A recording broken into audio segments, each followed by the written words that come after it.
Punta Arenas to the Agan ferry to Puerto Williams, we set out on a quest to protect the shorebirds of Chile's Cape Horn Biosphere Reserve, the joining point of the Pacific, Mid-Continental, and Atlantic flyways.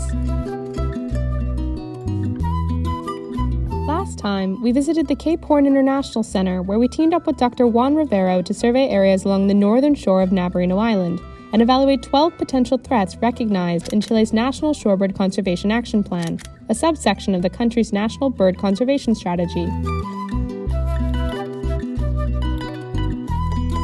Although the reserve seems free from anthropogenic impact, we found evidence of an array of threats: pollution, livestock, mining, and more. With our surveys complete, we determined the reach, average severity, and irreversibility for each threat we observed along the way. The most urgent threat, with 100% reach and severity, is climate change.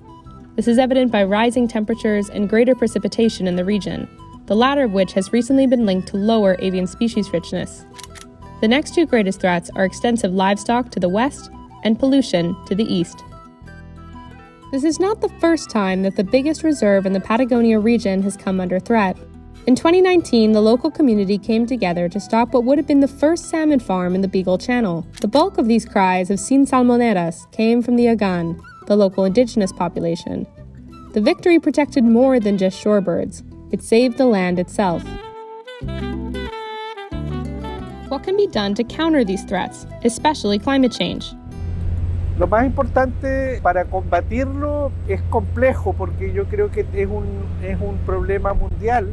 It's like a community that haven't been growing a lot, and there is an opportunity to reach the objective to have a sustainable life while protecting nature. So for that reason, Navarino Island is important, because it has an opportunity to connect the people needs with conservation.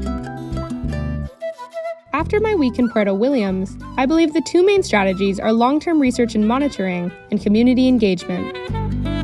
Creo que es muy importante el monitoreo constante, periódico, porque es la única forma de advertir a tiempo, en un momento clave, qué es lo que ocurre.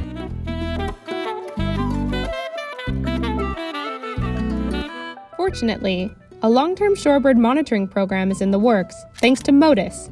The MODIS wildlife tracking system uses automated radio telemetry to track shorebirds on their long-distance journeys.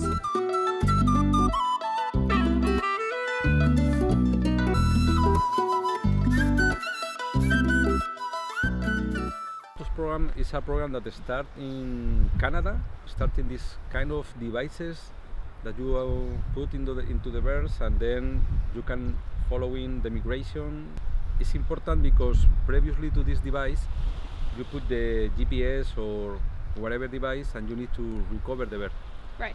But this Motus system allows you to just put this device and then send a signal, and you have a net of antennas around North America, Central and South America. So that means that when this shorebird that we put the device start flying, and once it passes through an antenna, it detects. Important thing here is this is the southernmost antenna of the world. So we hope that this is the first one of many antennas that will allow later to know or to have more information which ones are the flyways or the stopovers of these migratory birds, because later for conservation you need to know or find out which ones are the places that you need to conserve, for example.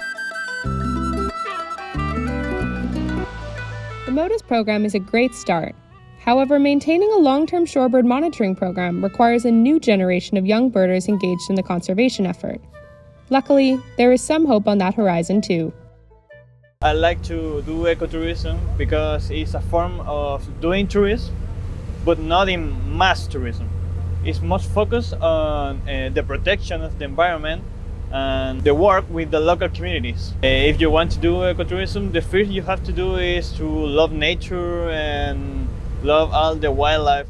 Yo creo que es muy importante porque uno está aquí y ve que el lugar está muy prístino, que tiene muchos ecosistemas y ve los fiordos llenos de naturaleza. Entonces, si llegan, no sé, industrias como las salmoneras, ponen en peligro toda la diversidad de especies que hay.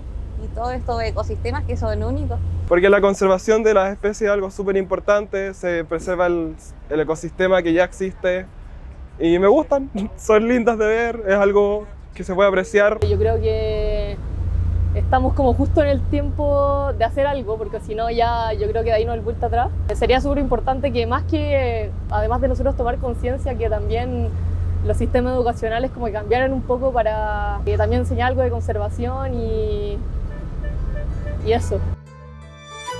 Reaching out to youth and teaching them to use citizen science apps like eBird and Merlin Bird ID to identify the birds around them is an excellent way to cultivate an environmental ethic among the local community.